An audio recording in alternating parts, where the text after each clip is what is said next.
Welcome everyone. Glad to see you on my channel. Today I will tell you about an unusual story, an amazing story about companionship and love. I wish you a pleasant audience. Maria sat and looked out the window. It was fall outside. Rain was drizzling. Leaves were falling from the trees. The woman was in about the same mood. She watched a few people walking in the courtyard. Her body ached, but Maria didn't notice it anymore. She was so used to it that she didn't feel anything. "Maria, are you going to have dinner?" One of the workers looked in on her. "No, thank you. I had no appetite at all." After all that the woman had been through, she wanted nothing. The only thing she regretted was not having children. And now, when her last time came, there was no one to come to her, only social workers, who often felt sorry for her. Maria was born in an ordinary family. There was a father and a mother. Since childhood, the girl did not know other relatives. Perhaps she had them, but no one told her about it. "Maria, come to dinner," her mother called her from the kitchen. Now, happy, she ran and hugged her mother. She loved the evenings when they sat as a family around the table. Daddy would tell stories that had happened to him as a child. The woman and the girl would laugh until they cried. But it ended when he was gone. The man left early. He was not yet 55 years old. "Mommy, don't cry, please," Maria hugged her. "Yes, sweetheart." She wiped the tears, but they still rolled from her eyes. They continued to live together. Although Maria had already graduated from all educational institutions, she was in no hurry to leave her mother. She was quiet, modest. One could say she wanted to be invisible to everyone. "Why haven't you met anyone yet?" the woman wondered. "I don't know, I guess I didn't want to," Maria shrugged. She worked as a simple sales clerk. Alone badly, the mother was silent. Maria seemed that at these moments she remembered her father. The girl herself often remembered him. She reviewed the photos where they traveled together to the south. Daddy was still fully healthy then. "I don't know, I'm afraid of something," the daughter confessed. The mother helped her daughter in everything, even, one could say, sometimes just did some things for her. "Maria, you to the phone," she called her daughter when she was in her room. "Who?" She was surprised and walked down the hall to answer. "I don't know," the woman shrugged. "Hello," she picked up the phone. "Maria, hello," shouted a woman's voice into the receiver. "Who is this?" She looked at her mother, who was still standing by her side. "What are you?" "It's Naomi," did not recognize it. "Ah, Naomi, hello." Maria was surprised to hear her specifically. She was the head of their class, and she had never had any interest in her. "Listen, there's a class reunion. We want to rent a restaurant. It's been 20 years since we graduated," Naomi said. "Okay, I'll think about it." She'd never been invited out before. "There's nothing to think about. Come on, the whole class agrees," demanded the answer right now. "Okay, I'll come," Maria said it, although she knew that if she didn't come, no one would even notice it. "That's it.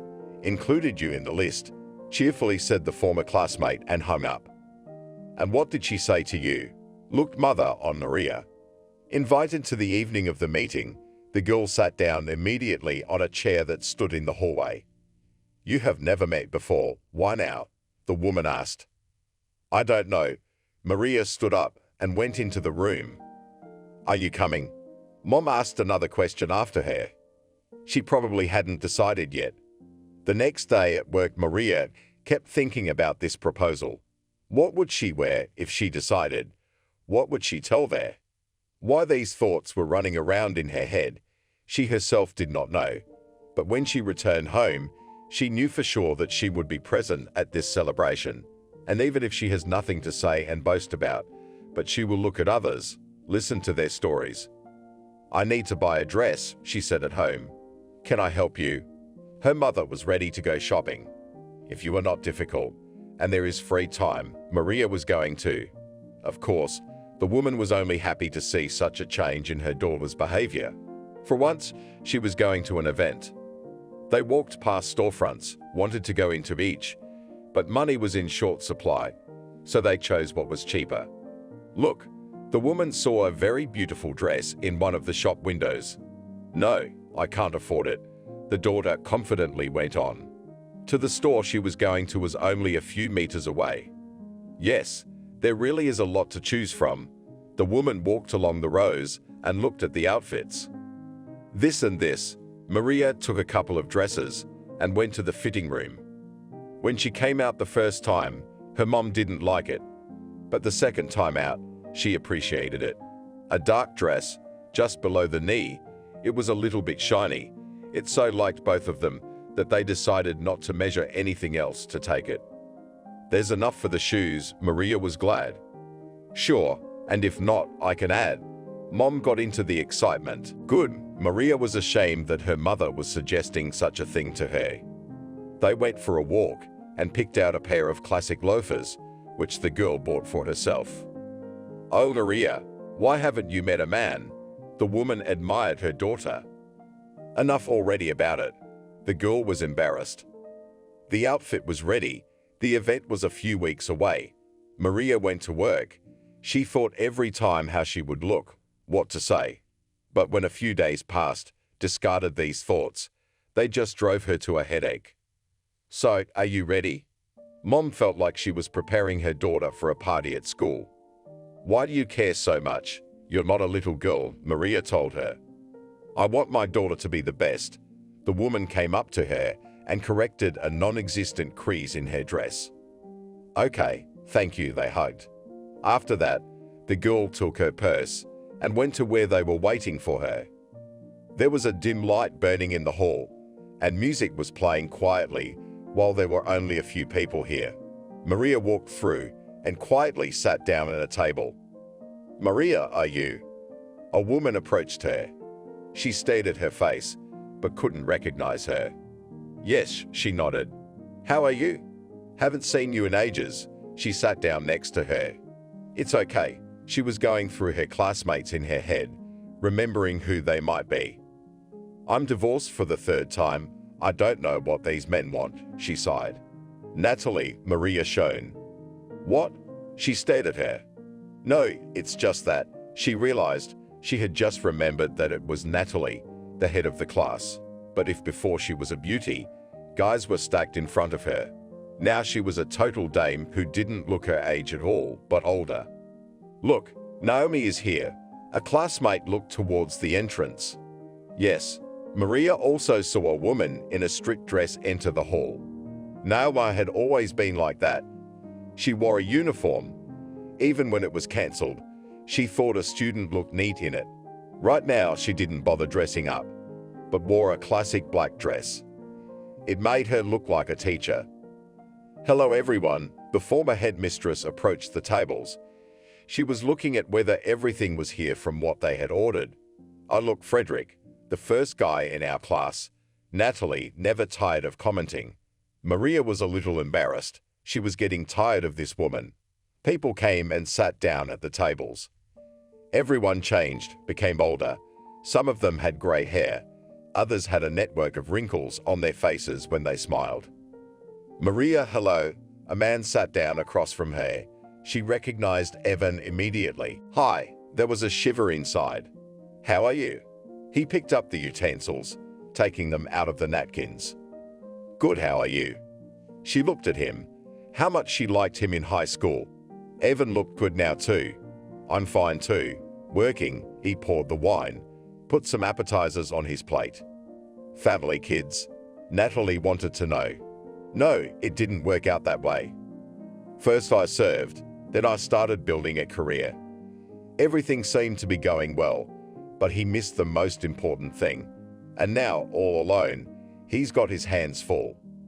"What are your years?" Was surprised by the girl that he had already put a cross on himself. "Everything is possible." He spoke so calmly, it seemed that the man had no nerves at all. People were coming in. Someone had already started talking loudly. As the evening passed the halfway point, classmates began to cluster, who was friends with whom. Tables were shifting. Everyone was discussing something. "Let's go." Evan showed Marie to the dessert table and have tea. "Let's go." She got up from the chair. It was nice that he didn't ask any questions about her private life, where she was with whom and when. How delicious. He took a bite of one of the cakes. It made Marie laugh. Evan was acting like that time in school when they bought sweet-baked peaches in the cafeteria. What? He looked at her. No, just remembering. She laughed for real now. Well, you try one. He handed her another dessert. No, thanks. I don't really like it, she grumbled. So let's go dancing. He wiped his hands with a napkin and stood looking at her. Okay. Maria didn't recognize herself. Why was she acting like this? This had never happened to any man before. Not only that she didn't talk to them. She certainly wouldn't dance with anyone. Tell me, do you have a husband, a family? Evan asked uncertainly. Why did you ask? She was wary. I don't know, you were so modest at school.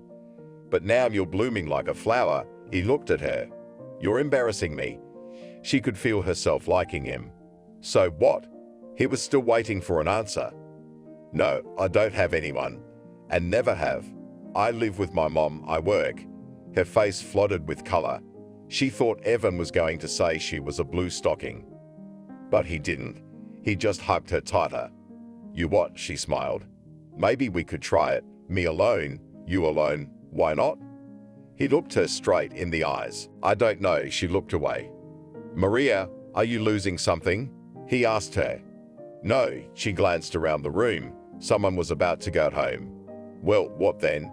If we don't like it, if we realize we're not right for each other, we'll just say so and break up, he reasoned. Okay, she smiled. The dance ended and Evan and Maria returned to their seats. They sat there, talking about something. At that moment, Emma ran into the hall. She was late, but she made it. She was a recognizable woman, so everyone turned their heads at once and began to greet her. Oh, sorry I'm late. She was looking for a seat. She settled on a couple, Evan Maria. There was hardly anyone sitting at their table, so she headed there. Well, tell me. She began to put appetizers and pour into a glass. What? Evan was confused. He was busy talking to Maria and didn't want to be distracted. What about what? It's been so many years. Nothing has happened, she gibbered. Let's get out of here. Evan leaned over to Maria and whispered in her ear. Okay, she nodded. What, you're leaving already? I just got here. Emma looked at them. Sorry, time to go home. Evan touched her shoulder. Nice classmates. She glanced around at the other tables, looking for someone else to talk to. As the couple left the restaurant, Evan wanted to take a cab, but Maria talked him into walking. Did you ever think we'd be together? He asked her on the way. Of course not. She was ashamed again. And so was I. You know, when I was in high school, I thought I was the best, he said with his back straightened, almost beating his chest. He was. She remembered how girls looked up to him, including her. Did you too? He stopped and looked at her. What was the big deal? She couldn't understand. I didn't think so, Evan said in a disappointed voice. When they were in 8th grade, a group of guys from their class were called to some military training camp. 5 of them had agreed to go. They went away, practiced, and when they came back, it turned out that Evan was not among them. Later, the teacher explained that he was noticed by a man who was involved in the shooting of a military movie. He offered to star in a mass offensive. Evan did not refuse. Let them, there will be a lot of people. But who else can boast that starred in a real big movie? Upon his return, he became the star of the school. Girls followed him around in droves, but he ignored them. Why do you say that? Maria discovered a new Evan today. Yeah, the opposite sex had paid attention to me before, but not much. After what happened, they started flooding me with notes and gifts. It turns out they didn't need a man as he is, but only that everyone knows him now. He was looking under his feet. You're making a big deal out of something, she laughed. Maybe, I don't know, Evan smiled. They reached the house where Maria lived, stopping. Aren't you going to change your mind? Evan asked when she was ready to enter the driveway. I don't think so. She looked at him one more time. The man and woman parted ways. She entered the apartment, flinched when her mother turned on the light. "Why are you up?" she asked her. "I was waiting for you. I was wondering how everything went." They never had secrets from each other. Everything was fine. Maria was so tired. She didn't want to talk to anyone right now. She just wanted to go to her bed. "Okay, you'll tell me tomorrow," the woman understood. They dispersed to their rooms and lay down. It took Maria a long time to fall asleep. She remembered Evan's words, but how could she, just like that, and start living with him? It would take some getting used to. Sleep was stronger than Maria's thoughts. She fell asleep. In the morning, the girl went to work. She decided not to fill her head with unnecessary thoughts. Let everything go as it goes. Life will sort itself out. After a day of work, she decided to buy something tasty home, sit with her mother at the table, chat, because she had not told her anything yet. She went home happy. Maria did not understand where it all came from. She didn't get halfway home when Evan caught up with her. "I wanted to meet him after work. I didn't have time, sorry." He handed her a rose. It was nice. Maria was surprised at the gesture, for they were not 15 years old. "Home?" he guessed. "Yes, where else?" She sniffed the flower. "I'll see her off." He didn't seem to know what to talk to her about. "You already have." She liked being near him. "Have you thought about what we talked about last night? He's back to his old tricks." Yeah, she didn't want to lie to him. So, he was waiting. "I agreed to try it yesterday." She glanced in his direction. "Then go to the store and meet my mom." He stopped. "You know her?" Maria grinned. "Yes, as your classmate. And now, I'll go as a real man and future son-in-law," he said loudly. "You're going somewhere else," Maria said. Evan ordered to wait for him on the bench and went somewhere else. He came back with a bouquet of flowers and a bag full of something else. "Why so much? Do you think we don't have anything to eat?" She even took offense. "What are you saying? I can't go visiting empty-handed." He would have come over and hugged her, but his hands were full. Maria opened the door in the entryway. They went upstairs. "Mom, meet us. We have guests." Maria warned the woman. She liked to go out to meet her in the hallway, in anything. And who was it? She came out in a road. "Hello," Evan handed her a bouquet. "Evan," she recognized him immediately. "That's right," he answered out of habit. "Come in. Why are you standing here?" The mother looked at her daughter confused. She wished she hadn't said anything. She would have known what was going on. Evan and Maria went to the kitchen, and the woman went to her room, wanting to change her clothes. While her mother was away, the hostess offered tea to the man, who was sorting out his bag. "Maybe some champagne first?" He took a bottle out of the bag. "I don't mind." She started taking out glasses. Wow, a woman walked in, surprised. On the table was a cake, fruit candy. "Have a seat. I didn't want the women to bother themselves today, Evan." Everyone sat down at the table. The man poured a sparkling drink into glasses. The woman sat down. She only had eyes for Evan. "Why are you looking at me like that?" He was embarrassed. "I can't understand how it could happen. We studied in the same class for so many years, lived practically next door to each other, and met only now," she sighed. "Sometimes it happens in life. You don't notice something, and then it's like your eyes open," Evan said and looked at Maria. "Yes, that's it." The woman agreed with him. They sat for a while longer, talking about everything. Evan and Maria remembered some moments from their childhood, and then he got ready to leave. "I'll walk him out." She got up from her seat. "Okay," he smiled. At the entrance where they went together, they stood for a while, and then he went to his room. "Tomorrow I'll meet you," he promised Maria. "Goodbye." He stood all happy outside his house. Evan and Maria started dating. They both laughed about it, because as former schoolboys they wandered around the park, holding hands and kissing. "Should we get married?" Evan asked her 4 months after their relationship started. Are you serious? Maria had become very beautiful by then. If she had been girlish before, now she had become feminine. Why not? We're good. I'm ready to take responsibility for you, he said firmly and confidently. I guess I'll take it. She moved closer to him. I'm so happy about this. You have no idea how good it feels to be around you. Wow, a meeting. They saw Emma walking around the same place. Hello. Evan and Maria said hello practically in their voices. I wondered who I'd meet to talk to, but she hadn't been invited. But she'd gotten in next to the couple and was walking with them. We're getting married, Maria said cheerfully. Wow, Emma bit her lip. You're the first person we're inviting to the wedding, Evan told her. Thank you, then we'll be friends, Emma decided for everyone. And indeed, the 3 people became friends. Maria was rarely at home now. She was at Evan's, or the 3 of them would meet somewhere. Aren't you going to buy a dress? Emma was surprised when Maria said that she would wear a normal dress for the wedding.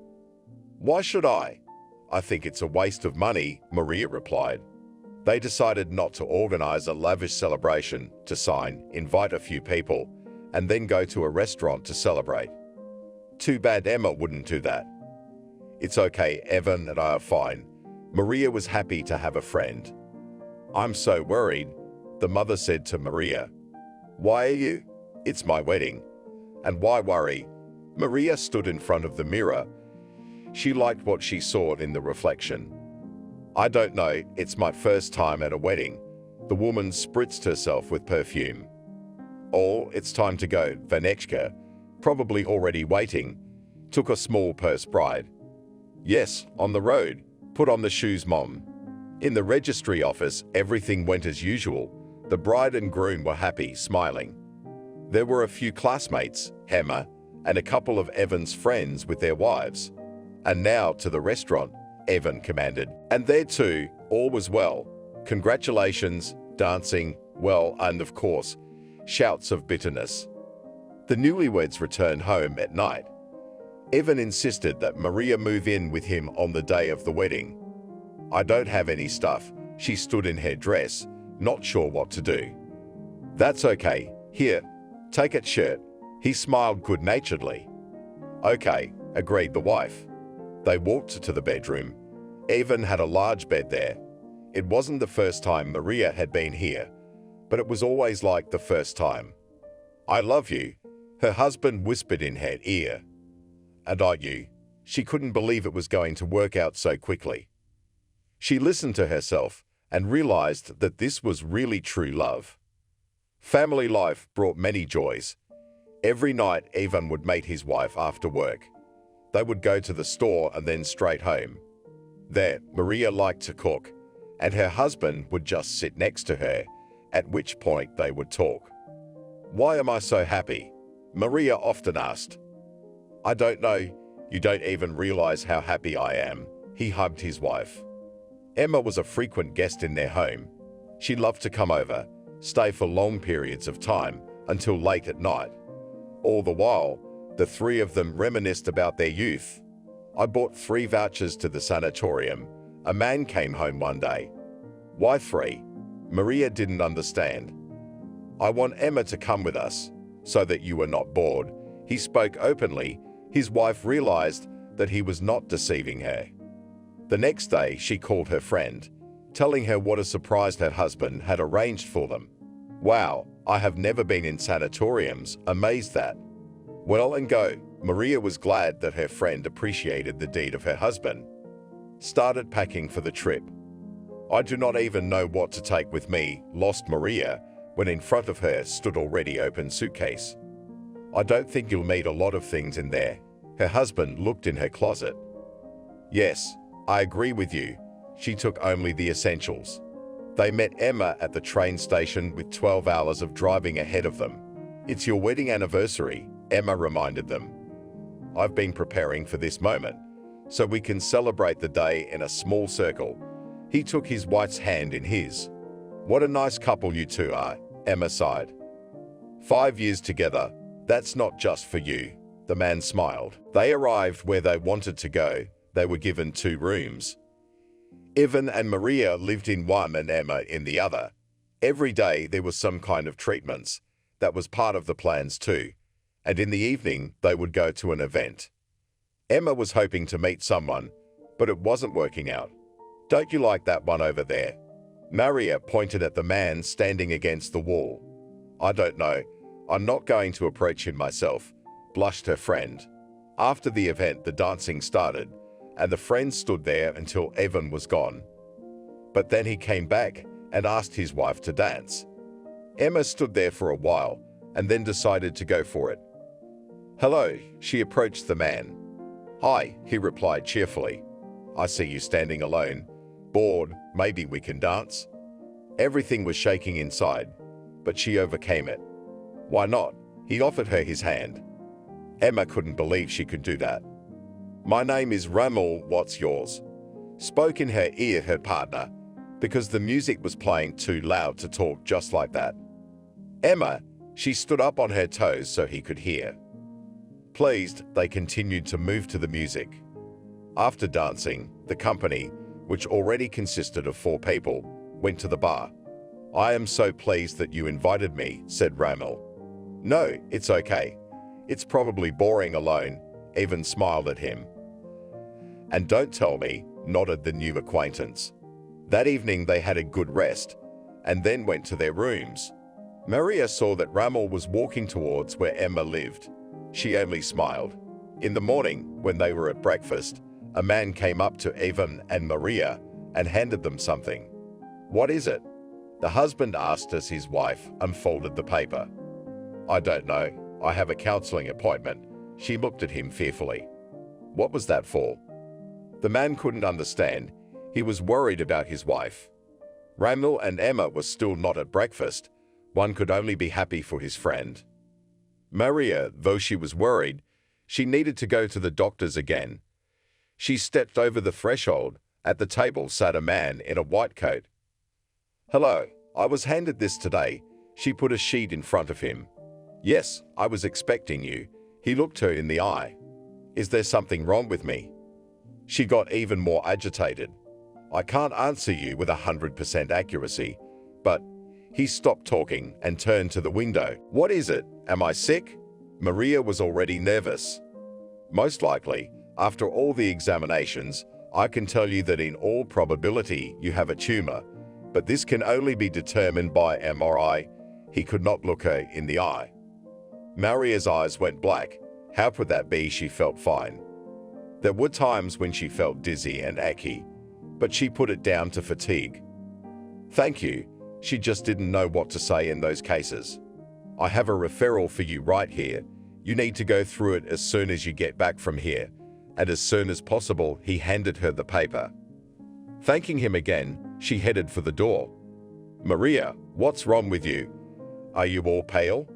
Evan ran up to her. "Here." She showed him the report and the referral. "What? How could this happen?" Evan twirled the paper in his hands and ran his eyes over the lines.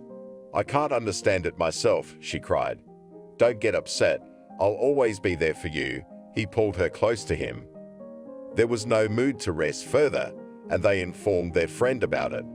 "Oh, and you know, Ramel and I are also going to leave," she blushed. "How good." Maria was happy once again for her friend. They all went to the train station together, after together, and to the city where everyone lived. It turned out that Emma's new acquaintance had agreed to go to her place. Maria asked Evan not to say anything to Emma yet. Now she would go through all the procedures, and only then, when everything was clear, to inform. He agreed and didn't argue. They didn't say anything to her mother either, so she wouldn't be nervous. After the MRI and all the tests, the neurologist confirmed that Maria had a mass in her head. This was not something that could just go away. After the MRI and all the tests, the neurologist confirmed that Maria had a mass in her head. It couldn't just go away. She cried. Evan soothed her. That evening they gathered at their home. Her mother, Ramel, and Emma came. Maria is seriously ill. She needs an operation. Evan took the liberty to say, "Why didn't you say anything?" The mother jumped up from her seat and approached her daughter. "We wanted to be sure of everything first," Evan admitted. "When is the surgery?" Emma was upset. "In 2 weeks," the man answered. "Maria, be strong, we are all by your side," took her friend's hand. But this was not something that could just be accepted. Maria was admitted to the ward. She had to take a lot of tests. She was being prepped for surgery. Evan was at his wife's bedside most of the time. "Why are you torturing yourself?" His wife felt sorry for him. "Can I come in?" "She's already crossed the threshold." "Of course, come in." He stepped aside. "Are you here to see Maria?" She sat down on the ottoman. "Yes. Are you with me?" He was putting on his shoes. Of course, the woman sighed heavily. "Did something happen to you?" He looked at Emma. Randall left. She was ready to cry. "What do you mean?" "Why? Things were just starting to work out." Evan was surprised. "I don't know." Emma stood up. She walked over to Evan and hugged him. "Let's go." He just gave her a little hug. They walked outside, got into a cab, and drove to the hospital. It had been 2 weeks since the surgery. The doctor said that Maria was improving quickly and would be discharged soon. Evan and Emma had not left her without attention. The car mom, after finding out what happened to her daughter, got sick. Now his son-in-law had to go to her place too. He didn't tell his wife about it because he didn't want her to worry about it. "Darling, you're being discharged," he told her one morning. "I'm glad, but I don't want to stress you out." A tear rolled down her cheek. "What are you talking about? You started that again." Evan pretended to be mad. They arrived home. There the care continued. Although Maria quickly got back on her feet, not without the help of her husband. Now she went to various procedures, put shots. Every day it was getting better. You know what I decided? Evan came into my wife's room one day. "And what?" She was smiling. "The doctors said she could go to work as soon as she wanted to and realized she could. She had to buy a car. She couldn't get a cab. He sat down next to her. On credit." She understood. "Yes," he nodded. Good. Her spouse didn't mind. That was it. And now Evan was picking out what would work for them. "Do you want me to help you?" Emma came to his rescue. "Do you know anything about cars?" He was surprised. "No, but just a little support wouldn't hurt." She looked at him and smiled. The car was bought. Now you didn't have to worry about what to drive. "Are you sure you want to go out to work?" Maria was asked by her husband. "Yes," she nodded. "Then I'll drive you every morning." He walked over and kissed her on the cheek. It was a deal. She was glad it was all behind her, and now she could start over. Mom never recovered from the blow. Maria was at her house every night now. She was afraid that there would be a sad outcome. In the evening, the three of them could get together again at Evan and Maria's apartment. And again the talking, the laughing, and the other. "Emma, hey, did Evan call you?" Maria dialed her friend's number once. "No, why do you ask?" I could hear her getting agitated. "He's never been this late." Maria looked at her watch. "Maybe something happened." She made long pauses between words. "I don't know. I had to go to my mom's. But she couldn't until Evan got here. He didn't show up until the night before." Maria didn't sleep. She immediately ran out into the hallway. There was a cast on her husband's arm. His head was bandaged. "What happened?" She approached him and immediately recoiled. She smelled alcoholic odor. "Maria, I'm sorry." He sat down. "Evan, have you been drinking?" She didn't yell. She spoke calmly. "I wrecked the car." He kept his head down. "The hell with it. The car. What's wrong with you?" She sat down in front of him. "I don't know." He shook his head. "Okay, let's go to bed. You'll tell me all about it tomorrow." She took his healthy hand and led him into the bedroom. "Sorry," he walked and whispered the word. In the morning, Maria went to her mother's house first thing in the morning. That was bad. The daughter realized that during the night she had a seizure. The woman did not speak. She called an ambulance. They came. hospitalized her, upset, crying, worried. You okay? Husband still felt guilty. Fine, she didn't look at him. I'm sorry, he whispered again. What are you always apologizing for? She couldn't understand it. How are we going to pay off the loan now? He pointed to his arm. He was on sick leave. We'll manage somehow, she was sure of it. The woman spared no effort and took another job. Now in the evening, she washed one of the offices in their city. Tired, her husband asked her at home, "What do you think?" She'd just collapse on the couch from exhaustion. Everything will be fine, Evan promised her. In the evening, the hospital called to tell her that her mother was in a very bad condition. Maria went there. "Mommy," she sat and cried at her bedside. "Forgive me, daughter." She closed her eyes. "No," cried Maria. She did not realize what a black streak had begun in her life. It had been 3 years since the surgery, but nothing could ever get better. First Evan, then her mom. What else was there to look forward to? Lately, tears could often be seen in Maria's eyes. "Evan, where are you?" "Mom's gone," she called her husband. "I'll be there soon." He was drunk again. Good. His wife believed and waited for him. He'd come back, but there was nothing he could do. Maria hired people, or if she could, she did it herself. "Emma, can you come?" she asked her friend. Of course, she happily agreed. They would sit in the kitchen, talk, and then Emma would go home. Why does everything happen like this in life? The woman asked her colleagues at work. Why is it like this? One of them felt sorry for her. "I don't know, everything is wrong. The family is cracking at the seams," Maria cried. "Perhaps your husband has not coped with the tasks that life has imposed on him," she speculated. "I don't know." That's why she asked, because she couldn't understand anything. "All right, calm down. Everything will be all right," the girls and women assured her. But it wasn't getting better. Maria realized that something was going on in their family life. Evan was now working long hours, as if he didn't want to come home to his sick wife. Emma was also becoming distant, but Maria didn't connect the two events. She trusted her husband unconditionally. "Where have you been?" She never shouted, she just asked. At work, he would go to bed and immediately fall asleep. Emma had been an unsociable child since childhood. She never socialized with anyone, always alone. "Mommy, where's Daddy?" The girl used to ask him when she was little. "I don't know." The daughter saw her mom often crying. She felt sorry for her. She couldn't understand what was going on. They lived in a big house outside the city. Emma went to a private kindergarten and then to a prestigious school.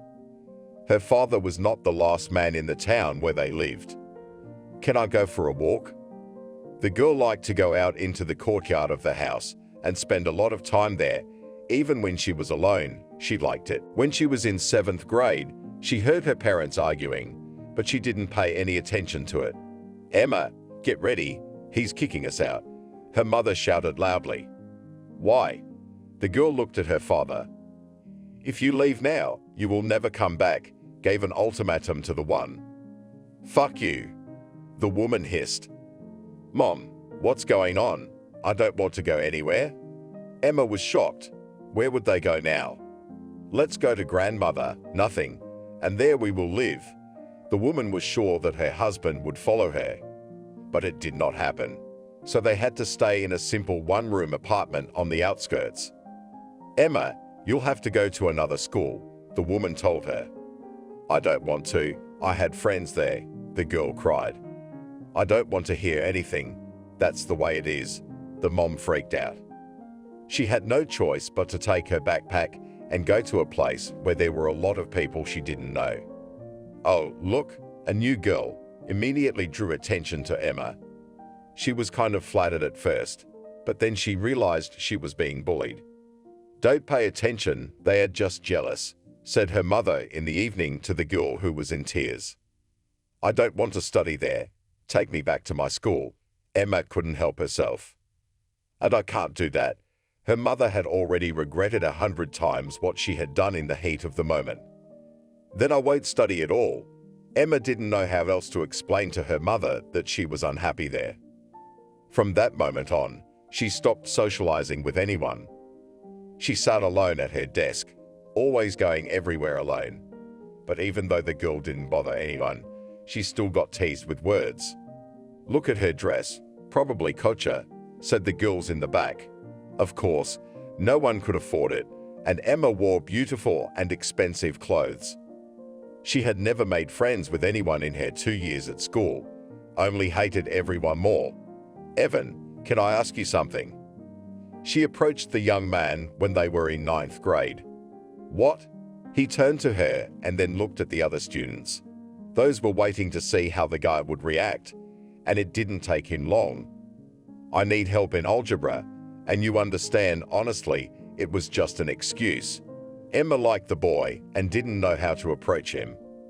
"Back off," he said defiantly then and turned away.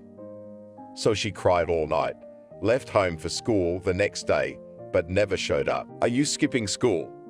Her mom yelled at her at home when she got a call from her class teacher. "I cannot go there. They hate me," again wailed girl. "There's only nothing left. Be patient." The woman couldn't understand it.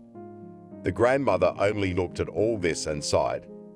After the vacation, Emma came to this class again. At home, she was assured that everyone would become more mature and there would be no more attacks, but nothing changed. Emma kept chasing after Evan. She hoped he'd reciprocate, but he just turned his nose up at her. And now, as luck would have it, it's date night, and she's invited. "If Evan's there, I'll go with him," she told her reflection in the mirror. Emma prepared for this day thoroughly, even had to go to the beautician's. And so it came, that long-awaited day. She couldn't get a cab for a long time, so she was late. "Hello, everyone. I wanted to appear casual." "Hello," many looked at Emma with admiration, but that was replaced by envy again. In her head, Emma imagined how she would walk into the hall. Everyone would gasp, and Evan would go crazy when he saw her and immediately wish he had chosen her. But that didn't happen. He was already sitting with Maria. Then Emma was not confused and sat down at their table. They drank wine to the meeting. And then Emma started following the couple. She saw them going to the park and turned a corner, as if it were a chance encounter. When she met Ramil at the sanatorium, she fell behind the couple for a while. She had her own life now, and when he'd left, she'd immediately switched back. "Evan, let me help." He was making something for Maria. Sure enough, he led her over to the stove. She kept the porridge from burning, stirring it, feeling him standing next to her. It had taken a long time to get Evan's attention, but now there were no friends around who could say anything bad to him, and he wasn't the same age. And so, when Maria was fully recovered, and Emma was visiting them, that's when everything happened for the first time. "Maria, hello," a friend called that evening. "Hello." She was surprised to hear from her. "Is Evan home?" Emma asked. "No, he hadn't gotten home from work yet," Maria said honestly. "Okay, I'm sorry to bother you," Maria said in an innocent voice. "It's okay. What did you want?" Maria suddenly realized. "He promised to give me advice on work," the woman lied. "Okay, I'll tell him you called." Maria hung up. Emma immediately dialed another number. "Hi," she said, as sexily as possible. "Hi, Evan was on his way home. Listen, could you come over? The door fell off. I need to take a look." Emma could say anything to get him to come over. "Okay, I'm going home now. I'll be right there." He was off. Emma quickly started setting the table. There was a lot of stuff on the table, of course. Alcohol was also present. "Here I am." He stood on the doorstep. "Come in." She closed the door behind him.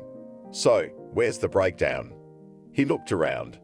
"No, you're from work, so get to the table first," she commanded. "Okay, I'm hungry as a wolf." Evan rubbed his hands together. "Come on." She led him into the room. Wow, it's a feast in here. He could see the food on the table. "All right, sit down and let's get started." She put his plate first, then hers. She poured wine for herself and something stronger for him. "I'm driving," he refused. "It's okay. You can leave the car here and pick it up tomorrow," the hostess insisted. She persuaded him. The man had long wanted to relax, but first Maria's illness and then other problems prevented him from doing so. They had a drink, and then another. Emma sat closer. She was stroking Evan's arm, telling him something. "Okay, show me where your broken door is." He stood up. "Let's go." She stepped out into the hallway, beckoning him to follow her. When they were near the bathroom, Evan opened it, looked to see that the doors were okay, turned to Emma, and she was already standing there in her beautiful lingerie, looking seductively at the man. "Emma," he was amazed. "Evan," she walked toward the bedroom. "Where are you going?" He was still in shock. "Come here," she called out to him. "I can't. I have Maria," he said, but he followed her. "Your Maria is not going anywhere." She came very close to him, hugged him, and brought her face close. Just as she did so, Evan began to kiss her greedily. He was so bored without a woman's caress. Maria, while she was sick, understandably did nothing, and then kept saying to be careful. After that, they ended up in bed. "Emma, what have we done to you?" Evan only realized it now. "What did we do?" She smiled, lying on the man's chest. "You can't do that. We're the two people closest to her." It was embarrassing. "Come on," she kissed his cheek. After that, they stood up and headed back to the room again. Evan felt guilty. He poured himself another, and then another. Emma had her arms wrapped around his neck the whole time, whispering tender words. She knew that now she wouldn't let this man go anywhere. And then, in such a state, the man got behind the wheel, lost control, and had an accident. After that, Emma couldn't pass up a chance not to talk to Evan. She knew that Maria was often away from home, so she went to Evan's house herself. At first, he was embarrassed, reluctant, refused. But then he realized that there was nothing wrong with it, and they began to meet Emma all the time. "Hi, sweetheart." Emma met a man at her house. "Hi, darling." They no longer wasted time at the table, but went straight to the bedroom. And then he would come home. It was embarrassing, but he couldn't help it. Evan was now in love with two women at once. "Evan, you won't come again." Maria called him. She understood everything for a long time, but she didn't say anything. She worked, got tired, came home, cooked dinner, and then went to bed, more often alone than with her husband. She understood that he was suffering. He was not comfortable living the life she wanted. "Evan, I need you right away," Emma called him one day. "I'll be right there." There was a stirring inside. "Okay, hurry up," she hung up. He couldn't call for a car for a long time. And then, while he was driving, he was exhausted. He didn't understand what could have happened to Emma. He went up to the floor with an arrow and knocked. Suddenly, the thought crossed his mind. What if Maria was waiting for him here? She'd found out, and now she'd blame him, and he was afraid. Finally, Emma opened the door for him. She was in silk underwear, as usual. "What's wrong? Why the urgency?" He didn't understand. "Come on, you'll find out." She let him in. Evan walked down the corridor. It seemed that now they would enter the hall and Maria would be there. But no, there was no one there. "Ugh," Evan exhaled. "Why are you so tense?" laughed the woman. "Nothing, just," he waited for what she was going to tell him. "Here," she handed him something. "What is it?" He held the cardboard rectangle in his hands. "Open it," she asked him. "And what?" He pulled out a narrow strip of cardboard. "Evan, how can you live all these years and not know the basics?" she sighed. "Excuse me," and try to explain, he said jokingly. "I'm pregnant." She sat on his lap. "What? How is that possible?" His eyes became like two saucers. "Imagine, and so it happens in life," laughed Emma. "And what do you want from me?" "I'll recognize the child. I'll do anything you say." Evan dreamed about it for years. "Are you crazy? How old am I?" Think about it. She rolled. You're saying he didn't finish? Yes, I will go for an abortion. I just wanted to warn you, so that you will not say later that I cheated. She kissed the man she loved. What happened? He was ready to cry. There's nothing to be sorry for. You should have paid attention to me earlier, and I was coming on to you, she chided him. Well, he could understand Emma too, after all age. After that, the man fell into depression. Maria saw that with her husband something is wrong, but she didn't pester him with these questions. She knew that sometimes a man wanted to be alone, to sort himself out. One day, Maria was coming home from work, and in the mailbox she saw a letter sticking straight out. She went into the apartment, opened it. I wonder who writes letters these days, she muttered aloud. There were only a few lines inside. It was written by some aunt of her mother's. She said there was a house in the village, no one to leave it to, so it was going to her. What? She was amazed. She even wanted to laugh. Hello. She called the phone number on the envelope. The one on the envelope. A young man with a pleasant voice answered. I got a letter saying I own a house. She introduced herself. Yes, come, we will discuss everything with you, said the voice in the receiver. Marie had wanted to get away for a long time. Evan, she waited for him today. She didn't go to bed. Oh, you scared him. Why are you sitting here in the dark? He jumped. Listen, I have to leave early tomorrow morning, she said. Where to? He didn't understand, because his wife never went anywhere. I want to go to the temple to pray. She did not look into his eyes, although there was almost no untruth in it. Where she was going was indeed a holy place where many people came. Okay, I won't keep you. Sorry, I can't accompany you. Evan thought to himself, just as Emma was about to have an abortion, she would need his attention. In the morning, Maria woke up, gathered some papers, and drove off. It didn't take long to get there, and here she was standing in the waiting room. Hello, come in. The young man was already waiting for her. Here is the letter. She put it on the table in front of him. Yes, indeed, I remember this woman. I don't know what happened in your family, but it so happened that there was no one left to inherit it. So it's true, Ben. She couldn't believe the miracle. Yes, and now you're the owner of this very house. They signed all the papers. Maria wasn't in a hurry to get home. She wanted to stop by the village and see what she'd gotten. The bus was slow, dusty and stuffy. But when they approached the village, they saw an unusual expanse of land, which was very beautiful. Here we are, said the driver when he stopped. The woman was curious about everything.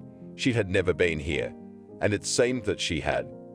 She walked along the side of the road, turned down an alley. A house stood in front of her. Yes, it was old, but it was solid. Hello, and you must be Maria, a man approached her. And my name is Oliver. I'm watching him while no one is around. He pointed to the house. Thank you, Maria smiled. It's okay, she said, tears welling up in her eyes. Here is my number. If anything, contact me. He handed her a piece of paper with even numbers and a key to the house. After that, the woman could not resist and went inside. The room was spacious and beautiful. Here, as in old movies, in the corner stood icons. On the floor mats, there was a stove. Could this be where my relatives lived? She ran her hand along the wall. Afterward, she sat down, looked around some more. She had to get ready to go home. She might not catch the last bus. Maria, Oliver ran after her. Yes, she looked back. When do you expect next time? He asked. I don't know. Maybe tomorrow, or maybe not at all. She couldn't promise because she wasn't sure of anything.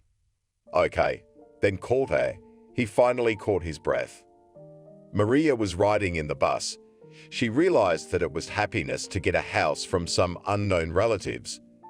But at the same time, it was uncomfortable.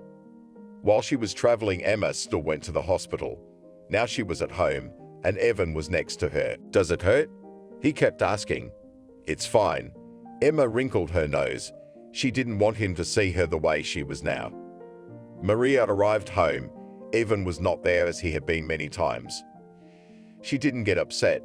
She went to the kitchen and started cooking. "Maria, are you home?" He was surprised when he entered the apartment.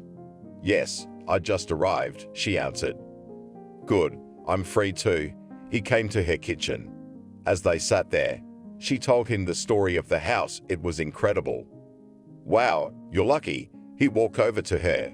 Maria could clearly smell the perfume Emma was wearing. "When was the last time you saw Emma?" she asked Evan. "Yesterday." "Why?" The man tensed. "No, I just asked her if she had been away for a long time," Maria lied. She just wanted to see if her husband was lying to her or not. It was very upsetting, but what to do in such a situation? She did not know exactly that, and with assumptions to make a scandal, did not want to. "Nothing at all, just asked." She turned away to the stove. Several years passed. One morning, Marie felt so bad that she couldn't even get out of bed. "What's wrong?" Evan was scared. "It's nothing, you go. And if you need it, I'll call an ambulance myself." She looked and smiled. "Are you sure?" He wanted to help. "Yeah, goodbye." The woman hugged her husband. Evan went to work. He knew Emma was waiting for him tonight, but he couldn't let his wife down and leave her. "Are you coming over?" She called him before lunch. "You know, Marie was sick this morning, and I'm worried about her," Evan admitted. "Couldn't you call an ambulance?" Emma didn't understand. He offered. She said she'd do it herself. He didn't want to hurt that woman too. "I don't know anything tonight. I'll wait for you at my place." She hung up. Evan looked in front of him. He didn't understand what he should do now. And in the middle of the day, everything resolved itself. "Evan, hello." Maria spoke, breathing heavily. "What's wrong? Where are you?" He began to worry. "My head hurts so much that I called an ambulance. They took me to the hospital," she mumbled. "Should I come?" He didn't know how to behave. "If only tomorrow," she disconnected. "Okay, bye," was all he had time to say, but he wasn't sure if his wife heard it. In the evening, he arrived home, called Emma to come to him. She didn't keep him waiting. An hour later, the woman was at his place. "What are we doing to you?" Evan said it every time, but he couldn't stop when he saw Emma. "Get over it already. You chose this path yourself." She just kissed him and laughed. They were good together. In the morning, a doctor came into Masha's room. "You had an MRI yesterday," he told her. Yes, she realized. He wouldn't have been silent for so long if everything was okay. "We found a new mass on you." He looked at the papers he held in his hands. "Is it bad?" she asked, even though she realized it herself. "We need to do all the tests again, and then we'll determine everything," he told her. "Good," she agreed. Then nothing is required of you. The nurses and doctors will do everything themselves." He smiled and left the room. Maria lay there, tears flowing from her eyes. Why exactly she had to go through all this? She knew from the way she felt that something was definitely in her head. She didn't even need any tests. "Hello." A young girl entered the room. She approached Maria, did some manipulations, and then started drawing blood. After that, other doctors came in, attached some apparatus. When everything was done, the doctor came to the woman again. "Can I ask you something?" She looked at him. "Yes, of course." He turned to her. "If my husband comes, don't tell him anything." She looked at him pleadingly. "He must know." The doctor couldn't understand. "No, let him live. Why should he have a crippled wife?" she begged. "All right, as you say." He nodded and left the office. Evan was still gone. He was working at this point, and then vacationing with Emma at his house. "Hi," Maria called him. "Hello, darling." He thought. He hadn't called her in a while. "Listen, I'm being transferred to a clinic in another city." She lied to him. "Why didn't you call me?" The man's heart was pounding. "I didn't want to bother you. It's no big deal. It's just a simple checkup." She was lying through her teeth. "Okay, but promise me that when you need to, you'll definitely call me." "Sure," she smiled. After all the tests, the doctor told Maria that she could go home temporarily because the results would be coming in. This was both happy news and at the same time, not so happy news. Maria slept here tonight and only went home the next day. It was evening. She saw Emma's car parked outside their house, but the lights in the windows were not on. So the woman sat down on a bench and waited for the windows to light up. As soon as they did, she went up to the apartment. "Hi." She walked into the hallway. "Maria, I'm just here to help Evan with dinner." Emma grabbed a knife and started cutting something. "Oh, thank you so much for helping out so much." Maria smiled, pretending everything was fine. She walked into the room. Her friend and husband were running around. "Why are you so worried?" "I'm fine. Otherwise they would have left me in the hospital." She didn't look at them. "Maria, do you need anything?" Evan wouldn't calm down. "Nothing," she nodded. "All right, I'll go then," Emma said. "Yeah, go ahead. Bye. See you later." Evan saw her off. "I have to go to the hospital again soon." She didn't make eye contact with her husband. "I'm always here for you." He hugged her. Mary didn't feel bad. On the contrary, she knew she was leaving her husband in good hands. She went to the clinic again. The tests showed everything that Maria herself had assumed. Now she had to decide whether she needed the operation or not. "Tell me, what will happen if I don't have this operation?" Maria asked the doctor. He looked at her and did not believe that she would decide to do it and refuse the surgery. "Well, I have to think about it." She braced herself, but as soon as the doctor left the room, tears came out of her eyes. As she lay there, she realized she wasn't going to do anything else. Why, if in a few years everything could reappear again? And again hospital, surgery. And if they damaged something, then she would be brought back to Evan, and he wouldn't be able to keep her. She'd ruin his whole life. And Maria loved her husband so much, she couldn't let him do that. She didn't want him to take care of her for years. "I made a decision." She walked into the surgeon's office. "And what have you decided?" He folded his arms. "I'm not ready to go into surgery." She lowered her eyes. "Are you sure? Because it could be very damaging to your body." He was ashamed to look at her too. "It's my decision. I can sign any waivers."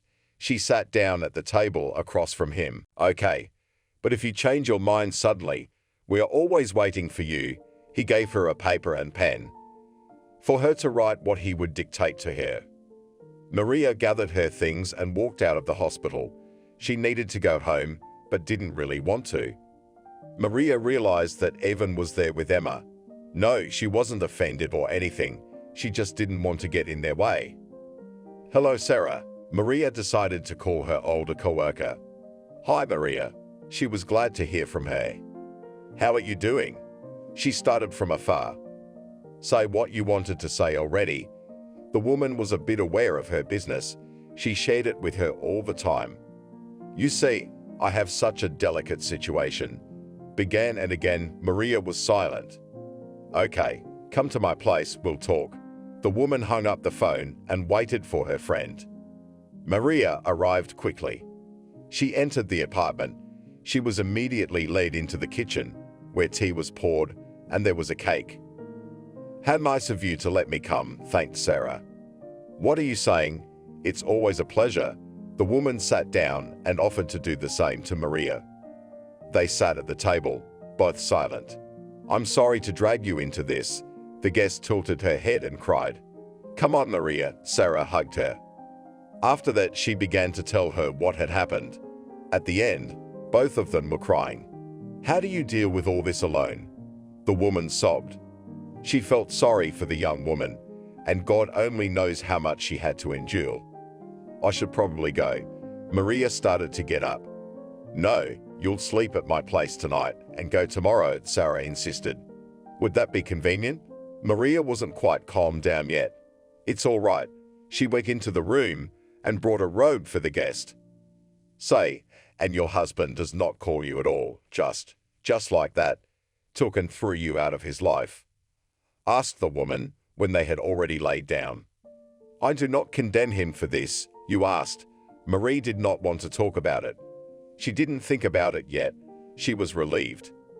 In the morning they woke up, had breakfast, drank coffee. Maria was about to leave. "You'll be here in a minute." "Are the two of them there?" Sarah looked at her. "I hope they're both at work by now," she said. "Can't you wait until the evening, or at least later?" The hospitable hostess didn't want to let her go. Good, Marie didn't want to leave right now, but when evening came, she couldn't wait any longer, packed up and walked to her house. Emma's car was back in the driveway. Maria looked up at the windows. The lights were on, so it was safe to go in. She went up to the floor, opened the doors and walked in. There was no one in the kitchen. She thought Evan and Emma were in the hall, so she went there. And there they were, lying on the disassembled couch. Ouch, Maria even sat down. This was something she hadn't expected to see. Even though she had thought about it, she didn't imagine she would ever see it. Maria, her husband, immediately jumped up. He covered himself with a sheet. And Emma was lying there. She didn't even think of getting up. "Excuse me," the wife went to the kitchen so she wouldn't have to watch all this. There she put the kettle on. She didn't want this to be revealed so quickly. At this time, Evan and Emma got up and got dressed. "And what are you horny for, hatching?" She glared defiantly at the one she called friend. "Emma, don't be like that." Maria wanted to calm her down. "What? You thought you found a good man?" She sat down. "Evan, tell her to calm down." She tried to find support from her husband. "No, honey, he's mine." She wagged her finger at Maria. "Hear me out." Maria raised her voice. "What can you say? Do you know how many years we've been together?" Emma said in the same raised voice. "I know," Maria said calmly. "How?" Both of them were stunned and looked at each other.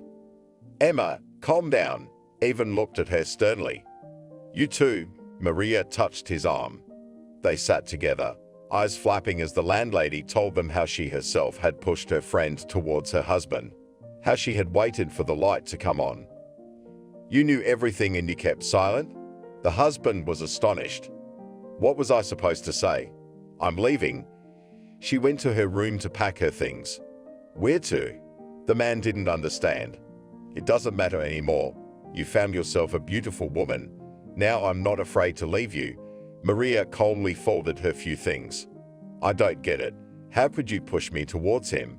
Emma looked at Evan and Maria. "It's all in the past now. I don't hold a grudge against anyone. Stay and live happily ever after. You can file for divorce. They will divorce us without our presence. I don't mind." "Emma, you be happy." Maria went to the door. "I'm not letting you go anywhere." Her husband came up to her and took her hand. "Thank you. You've been a good husband." She didn't want to cry, but a tear rolled down her cheek. "Maria!" Now and Emma got up and walked over to them. "Sorry for being such a fool." It wasn't anyone's fault. She realized that tears were coming out of her eyes, so she quickly opened the door and left the apartment. "Did you get anything?" Emma looked at Evan. "No." He went back to the kitchen, sat down on a chair, put his arms around his head and cried. "What's wrong with you?" Emma sat down next to him. As I imagined that she knew all this, kept silent, never said anything, he could not understand and accept it. "And now you're going to look for her and bring her back."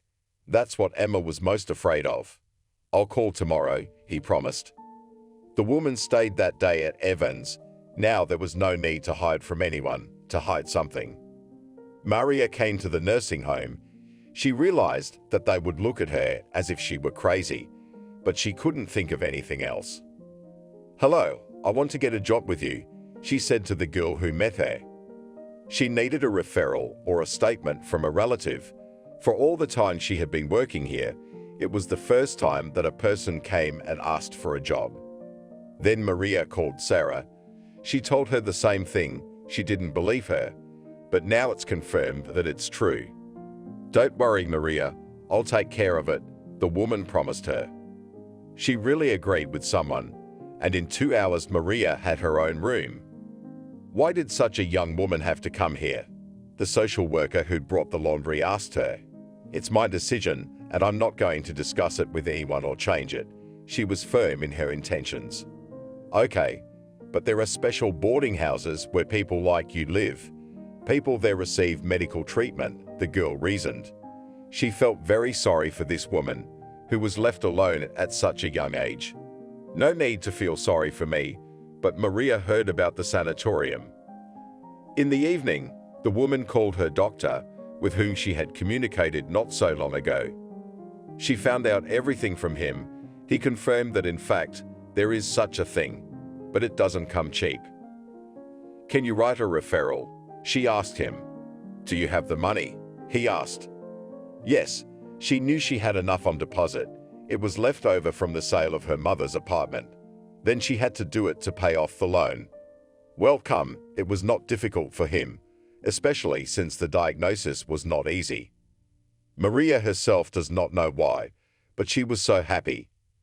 She arrived at the place where she was already waited for, paid for the accommodation. The ward was many times different from the one she had been in the first time. There were a lot of people here, young and old, all with some kind of health problem. Hello. An old man sat down on the bench. Good morning. She liked to go out right after breakfast, to walk and breathe the fresh air. How do you like it here? He made conversation. Very well, and that was true. And I think so too, he sat, looking out into the distance. Maria wondered how Evan was doing, what he and Emma were doing. It was sad to think about, but the thoughts were clinging to each other. Have you tried going to church? The man asked her. Why? She turned to the old man. Neither she nor her mom had ever done that. I guess even for reassurance, he never turned to her like that. Maria thought about it for a moment. Should we really go and pray? In our temple recently brought an icon. That's where you need to go, he said quietly. Thank you. For some reason, tears came to Maria's eyes. She couldn't sit here any longer. I'm not at all for nothing. After Matrona worship, he stood up and went down the path.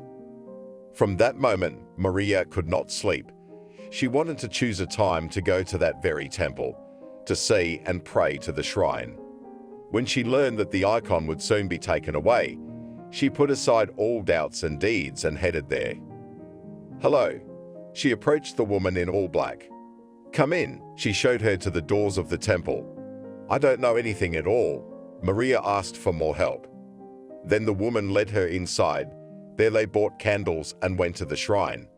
Maria only looked at the icon. She immediately became dizzy.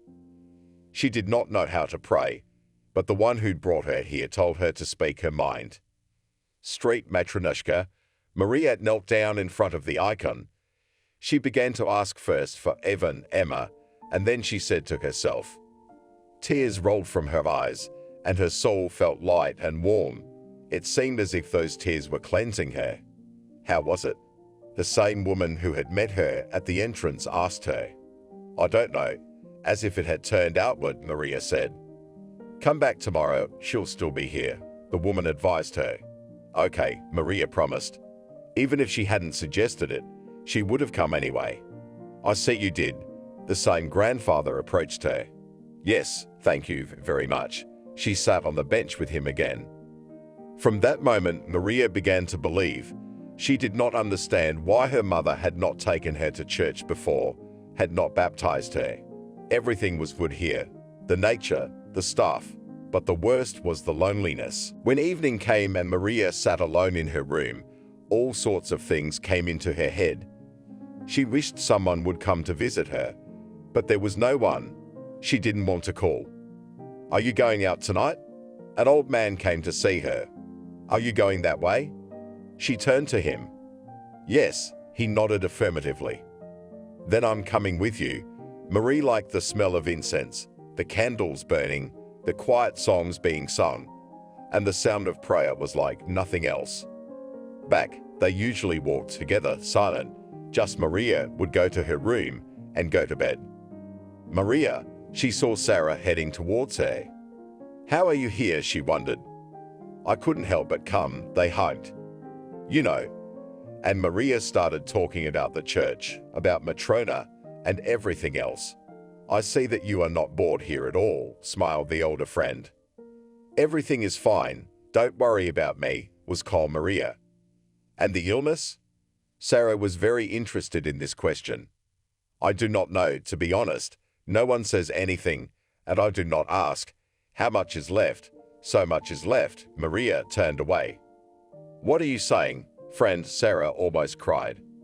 I don't know. I started going to church. I'm so relieved now, she admitted to her older friend. Oh, I don't know. You're burying your own life. The woman continued to lament. What are you talking about? There is life here too. I just don't want to cause trouble to those who will live next to me, she said and turned away. She so wanted someone to come to her, but not with such words. Why would she want to hurt her soul? What about Ivan? Sarah asked. Nothing. He filed for divorce. Everything must be going well. That was not an interesting topic for Maria either.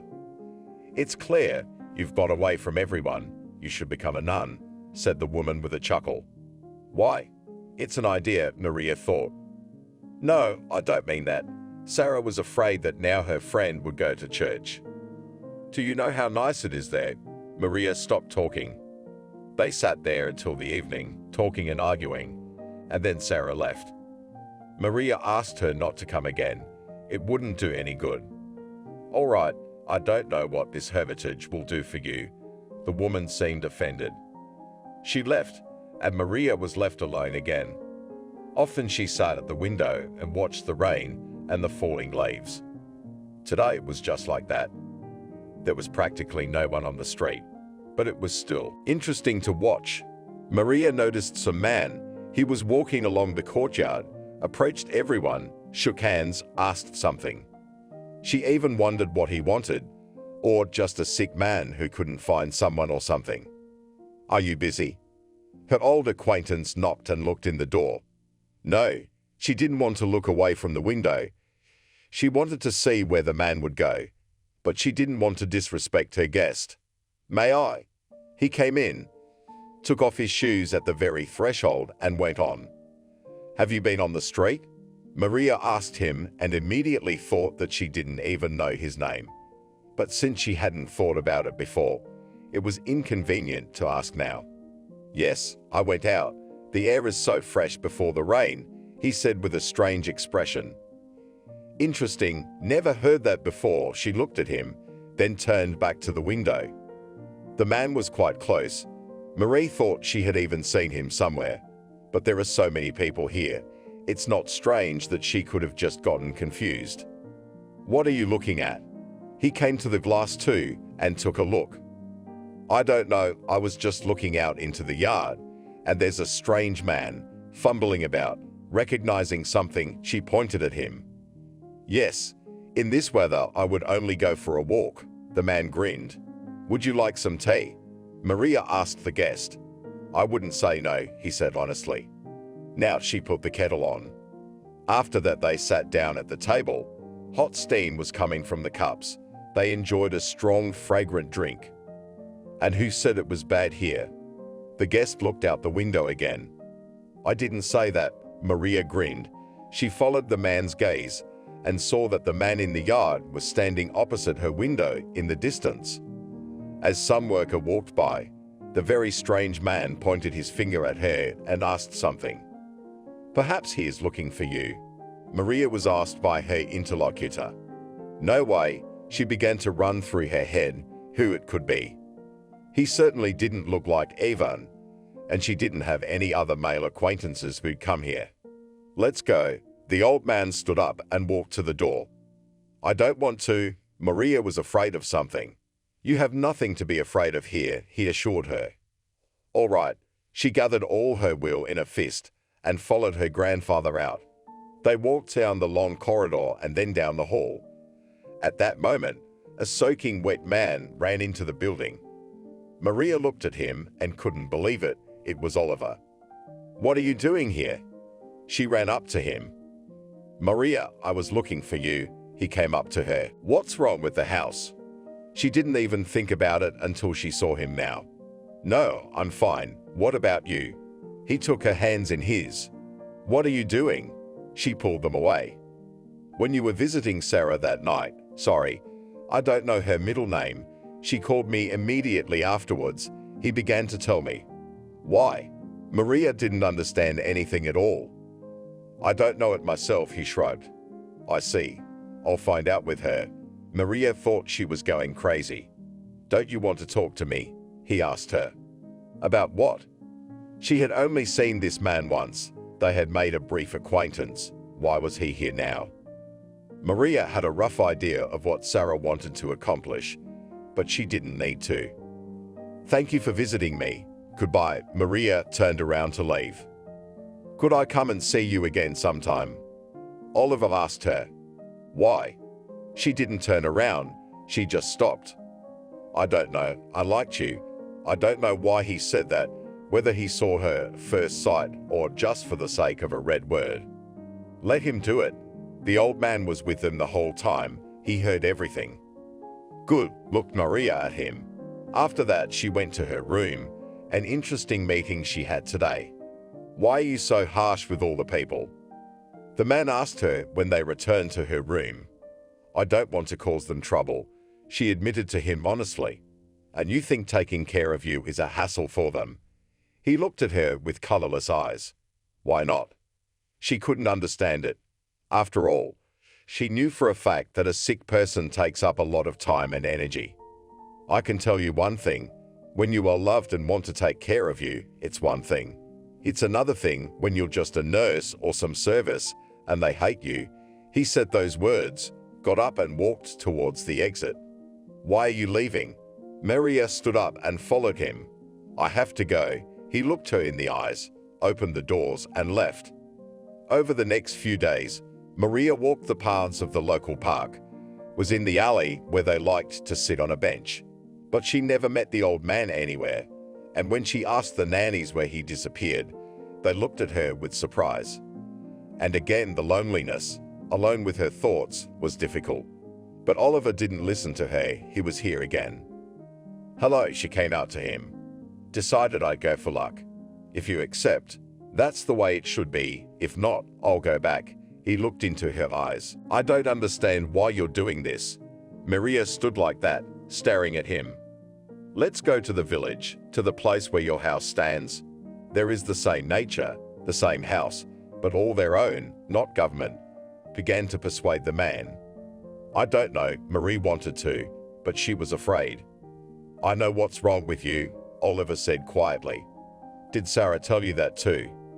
Maria was already resentful.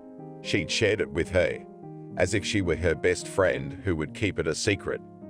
She'd shared it with her, as if she were her best friend, the one who would keep it a secret. Yeah, he nodded. Why would you do that? The woman didn't understand at all. We have a grandmother Julia in the village. I'll take you to her, he said so confidently, as if this grandmother could revive the dead. No, I don't want any grandmother, and I don't want to go to the village either. She turned away from him again. Why did you bury yourself alive? You're still young, of course, you won't have children, but you'll have time to live. He took her hand. Oliver, what are you doing? How old are you? You should have a wife and children. And you're running after some sick woman. Did she pay you money? The girl was indignant. What money are you talking about? He even took offense. Why all this then? She looked him over. I'd already told you that I liked you. He wanted to approach, but Maria moved away. Give me a chance. Come with me. If you don't like it, you pack up and I'll bring you here myself, he insisted. Okay, you go and I need to think about it. She wanted him to leave. Maria was so angry at her friend for doing that, for telling a complete stranger everything. At first she wanted to call her, but then she thought she wouldn't. I calmed down and went to my room. She wanted to go to church again. Of course she went. She knew she was always welcome there. The nun came out to meet her, smiled. She was already used to this woman, and now she was leading her to the bishop. You should be baptized, he told her. Yes, I wanted to ask, but I was shy. She looked at him. It seemed to her that he was something different from everyone else. What to be afraid of? It's all natural. He spoke so calmly that she wanted to listen to him and listen to him. So can I. She didn't believe he was going to say yes. Sure, come over on the weekend. He was being so kind. Marija felt like she was standing in front of her father. It felt so good to her. I will, she was sure of it. After that, back to the boarding house, she just flew on wings. She didn't talk to anyone there. She just went to her room and started going through the pictures. And at night, she dreamed about her dad. Hello, Maria. He was holding out his arms to her. Daddy, where have you been all this time? Why didn't you come to me? She always wanted to ask that, but there was no one to ask. My little one, follow the one who calls you to come with him, the father said in the voice of the priest she had spoken to in church today. What? At that moment, Maria opened her eyes. She was lying there, staring at the ceiling, thinking that the tumor was making itself known. But for some reason, the words that her father had said to her in her dream did not get out of her head. She kept thinking about Oliver. It was decided that if everything went smoothly this weekend, she would agree to go with him to the village, to her home there. Maybe her roots are there, they'll help. Hello. She approached the church. The nun she already knew was standing there again. Everything is ready.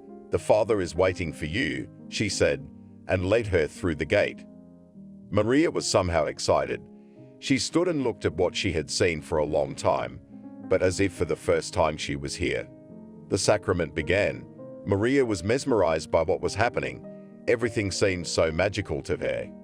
She felt every moment of what the bishop was doing. After she had received the sacrament, she felt at ease. Maria, she heard her name, looked around. Oliver was standing at the gate of the boarding house. Hello. She approached him today by herself. Are you ready?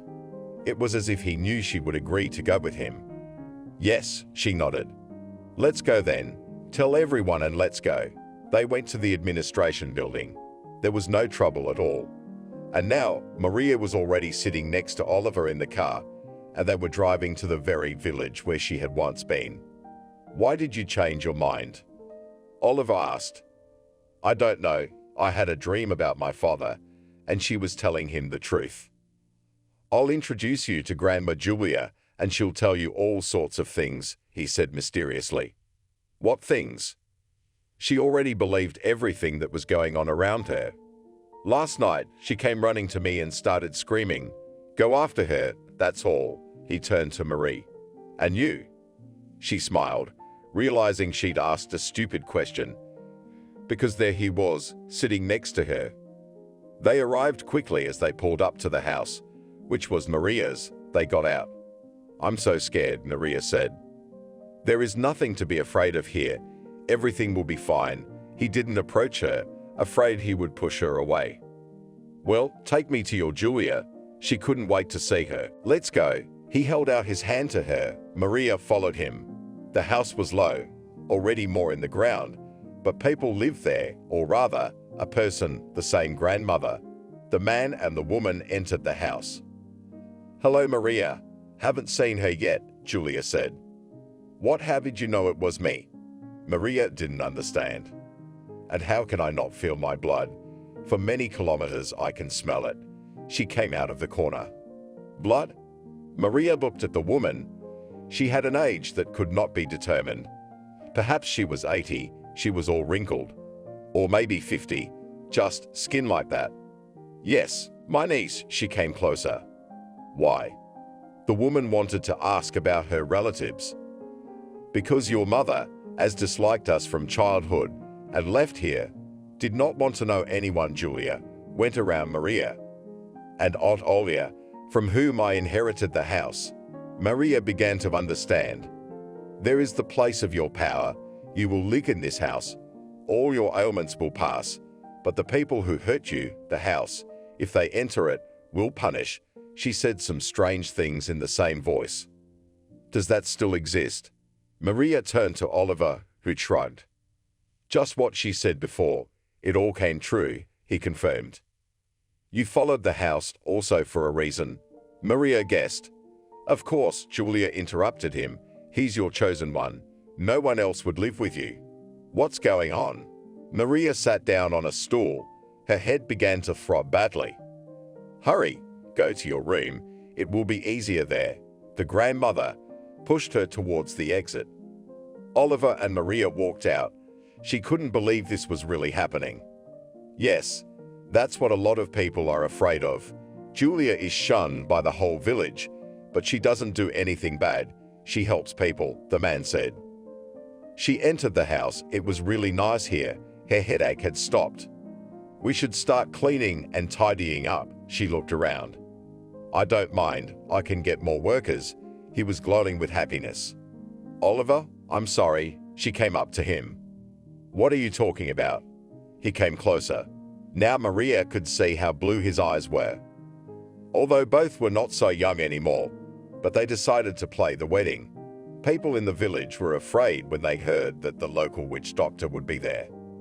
Maria told everyone how good she was and radiated only goodness. Congratulations, the guests shouted, and Maria stood there, not believing. She was going to die, left everything, and here she is standing at a wedding as a bride. Whether it was true or not, she did not understand. At some point, the woman thought that maybe she had lost her mind, and now all this is just a dream. Maria, what are you doing? Called her future husband. She immediately came out of her stupor. Nothing, sorry. She looked at the guests. After the party, Oliver and Maria stopped by her house. There was still a lot of repairs to be done, but it didn't scare anyone. She started to take care of the household and offered Julia to move in with them, but she didn't agree. Each sister had her own house. Where were you before, Maria? They were lying in bed at night. Stop saying that. She was drawn to the church, but she was so far away from the place. Let's go to ours, the local one, wondered Oliver. Who cares? No, that's where my Holy Father is. She remembered hearing his voice in her dreams. Okay, if you want. We can go there on weekends, her husband told her. It was agreed then. She looked at Oliver and saw that she had known him for a long time, even though they had only known each other for a short time. They arrived as usual. A nun met her at the gate, and she took her to see her father, and he, as if he knew she was coming, came out to greet her. Hello, Maria bowed her head to him. Greetings. Maria directly heard her father speaking to her. I feel so bad without you, and it's a long way to get to you, she was frank. You don't have to drive here. You can go to any church or temple. He lifted her off his lap. I can't. The pool is only here. She shook her head. You try. He crossed her. Maria went out to Oliver. He was waiting for her outside. I think your face has even changed, he said to his wife. Shall we go to Sarah's? She asked. Good. If it wasn't for her, I wouldn't have found you, Oliver admitted. In a short time, they were already sitting at the woman's house in the kitchen, drinking tea. I can't believe that just a few months ago, I had a sick and devastated woman sitting in my kitchen, leaving everything behind and going to die. And now here sit a husband and wife who are ready to still be alive and living, she smiled. I can't believe it myself, Maria admitted to her. Were you mad at me? Sarah knew this would happen. Of course, told all my secrets, Maria laughed. See what all those secrets turned into, she glanced at the man. Maria wanted to ask about Ivan, but she was hesitant to ask what her husband would think. She looked at Sarah and thought the woman would guess what she needed to tell her. But the woman was silent, probably not even thinking that anyone would want to know. We'll probably head for home. Oliver stood up from the table. Maria, is this Julia really that strong? Sarah asked. I don't know, but I think so. She looked at her friend in surprise. Is there any way I can get to her? The woman made sure Oliver didn't hear her. She knew men laughed at that. I'll ask, Maria promised. They got into the car. Let's go before the town ends, Maria turned to her husband. Maybe we could stop at a store and buy something for the house, she told him. Which one do you want? He was ready to fulfill any wish of his wife. At least in this one, She pointed her finger at the curb. Agreed, the man stopped. They got out of the car. There was so much in the store that the eyes were scattered. At some point, Maria froze on the spot. Oliver was carrying boxes, so he bumped into her. "Maria, are you what?" He set the load on the floor, looked. The woman stood looking forward, and there was a man and a woman. "Maria," muttered Evan. "Evan," she said. "Who's that?" The husband wondered. "This is my ex-husband." She shifted her gaze to his companion. It was Emma, but she looked different from the last time Maria had seen her. The woman had aged. There were a lot of wrinkles on her face. "What's wrong with you?" she asked her friend. "It's all your fault," you said. She wanted to attack her, but Evan wouldn't let her. "I thought you were dead." He said, "I thought you were dead." "What are you talking about? My wife is alive." Oliver stood in front of her. "I don't have anything against it at all." Evan spread his hands. He nudged Emma and they walked on. "Did you love him?" Oliver took his eyes off his wife. "It doesn't matter. You're with me now and I love you." She walked over and hugged her husband for the first time. They bought everything they needed and drove back home. After that, they came to church every weekend. Always after her visit, her father came to her in a dream and told her something, which then came true. Maria, Sarah came to see her. Julia agreed to take her in. The friend was happy. But after that, it was time to be surprised. It turns out that Sarah came to ask her aunt if she's still getting married. "So, funny to you?" Looked at Maria. "Not at all," she was smiling. "Yeah, I can see that." Her friend didn't believe her. "What did Julia tell you?" Maria leaned over to her. "Can you imagine? She said that I will come out, and soon." Put her finger to her lips, friend. So much for the older friend. Maria laughed openly now. The next time Oliver and Maria arrived at the church, someone was being buried there. At first the woman didn't want to go in, so as not to interfere with the process. But on her way out of the gate, she ran into Evan. "Hey, what are you doing here?" She was surprised that this man had come to the church. "Emma died." He tilted his head. "How? We saw you the other day. Everything was fine." Maria couldn't understand. "It was bad. Ailments. After that checkup, a tumor, burned like a match," Evan explained. "I'm so sorry. I know firsthand what it's like." Maria knew how hard it was. They were standing there talking when Oliver walked up to them. "Hello," he shook Evan's hand. "Greetings." It was like they were good buddies. "I'm so flattered you're not fighting." Maria looked at her husband. "What do we share? You are mine." He put his arm around her shoulders. They said goodbye and drove back to the village. Julia was waiting for them at the gate. "She's the one who took your illness for herself. She was jealous of you, wanted to have it all, so she got it." She narrowed her eyes. "What?" Maria didn't believe it. "That is, if you envy and want everything, you will get it. But not only the good, but also the bad." She turned around and went to her room. "Oliver, is that possible?" She turned to her husband. "I don't know," but never contradicted Julia. She never once made a mistake. He walked through the gate. Maria stood looking after her relative. Why hadn't her mother told her that she had been born into such an extraordinary family? Why hadn't she introduced them earlier? Perhaps it wouldn't have been like this. "Are you coming or not?" Oliver asked her through the window. Now she turned, opened the gate, and walked in. Maria was happy. No one remembered now that she had once left everyone to die. But the story, when Oliver came to rescue his princess, she tells the children with whom she works in kindergarten. "Maria, I'm glad you came into my life." Oliver always greeted her, and even though it was funny, she believed him. "Your aunt said it would have happened inevitably." She smiled.